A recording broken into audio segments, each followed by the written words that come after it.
شروع خدا کا نام لے کر جو بڑا مہربان نہایت رحم والا ہے۔ مومنو، اگر تم میری راہ میں لڑنے اور میری خوشنودی طلب کرنے کے لیے مکے سے نکلے ہو تو میرے اور اپنے دشمنوں کو دوست نہ بناؤ۔ تم تو ان کو دوستی کے پیغام بھیجتے ہو، اور وہ دین حق سے جو تمہارے پاس آیا ہے منکر ہے، اور اس باعث سے کہ تم اپنے پروردگار خدا تعالیٰ پر ایمان لائے ہو، پیغمبر کو اور تم کو جلا وطن کرتے ہیں، تم ان کی طرف پوشیدہ پوشیدہ دوستی کے پیغام بھیجتے ہو، اور جو کچھ تم مخفی طور پر اور جو علل اعلان کرتے ہو وہ مجھے معلوم ہے، اور جو کوئی تم میں سے ایسا کرے گا وہ سیدھے رستے سے بھٹک گیا۔ اگر یہ کافر تم پر قدرت پالیں تو تمہارے دشمن ہو جائیں اور ایذا کے لیے تم پر ہاتھ بھی چلائیں اور زبانیں بھی، اور چاہتے ہیں کہ تم کسی طرح کافر ہو جاؤ۔ قیامت کے دن نہ تمہارے رشتے ناتے کام آئیں گے اور نہ اولاد، اس روز وہی تم میں فیصلہ کرے گا، اور جو کچھ تم کرتے ہو خدا اس کو دیکھتا ہے۔ تمہیں ابراہیم اور ان کے رفقا کی نیک چال چلنی ضرور ہے، جب انہوں نے اپنی قوم کے لوگوں سے کہا کہ ہم تم سے اور ان بتوں سے جن کو تم خدا کے سوا پوجتے ہو بے تعلق ہیں، اور تمہارے معبودوں کے بھی قائل نہیں ہو سکتے، اور جب تک تم خدا واحد پر ایمان نہ لاؤ ہم میں تم میں ہمیشہ کھلم کھلا عداوت اور دشمنی رہے گی۔ ہاں، ابراہیم نے اپنے باپ سے یہ ضرور کہا کہ میں آپ کے لیے مغفرت مانگوں گا، اور میں خدا کے سامنے آپ کے بارے میں کسی چیز کا کچھ اختیار نہیں رکھتا۔ اے ہمارے پروردگار، تجھی پر ہمارا بھروسہ ہے، اور تیری ہی طرف ہم رجوع کرتے ہیں، اور تیرے ہی حضور میں ہمیں لوٹ کر آنا ہے۔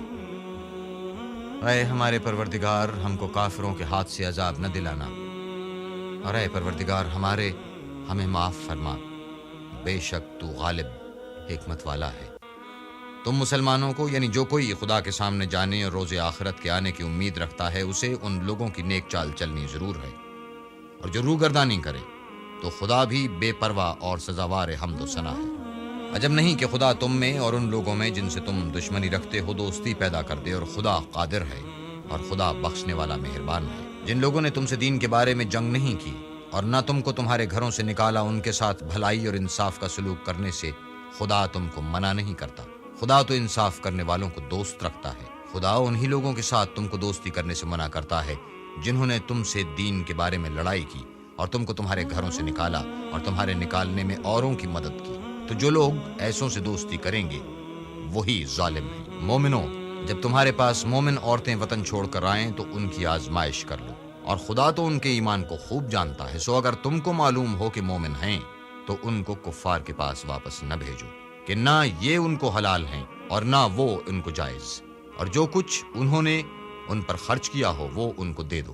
اور تم پر کچھ گناہ نہیں کہ ان عورتوں کو مہر دے کر ان سے نکاح کر لو، اور کافر عورتوں کے ناموس کو قبضے میں نہ رکھو، یعنی کفار کو واپس دے دو، اور جو کچھ تم نے ان پر خرچ کیا ہو تم ان سے طلب کر لو، اور جو کچھ انہوں نے اپنی عورتوں پر خرچ کیا ہو وہ تم سے طلب کر لیں۔ یہ خدا کا حکم ہے جو تم میں فیصلہ کیے دیتا ہے، اور خدا جاننے والا حکمت والا ہے۔ اور اگر تمہاری عورتوں میں سے کوئی عورت تمہارے ہاتھ سے نکل کر کافروں کے پاس چلی جائے اور اس کا مہر وصول نہ ہوا ہو، پھر تم ان سے جنگ کرو اور ان سے تم کو غنیمت ہاتھ لگے، تو جن کی عورتیں چلی گئی ہیں ان کو اس مال میں سے اتنا دے دو جتنا انہوں نے خرچ کیا تھا، اور خدا سے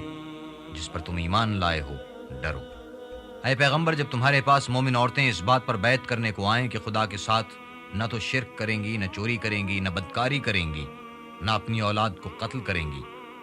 نہ اپنے ہاتھ پاؤں میں کوئی بہتان باندھ لائیں گی، نہ نیک کاموں میں تمہاری نافرمانی کریں گی، تو ان سے بیعت لے لو اور ان کے لیے خدا سے بخشش مانگو، بے شک خدا بخشنے والا مہربان ہے۔ مومنو، ان لوگوں سے جن پر خدا غصے ہوا ہے دوستی نہ کرو، کیونکہ جس طرح کافروں کو مردوں کے جی اٹھنے کی امید نہیں، اسی طرح ان لوگوں کو بھی آخرت کے آنے کی امید نہیں۔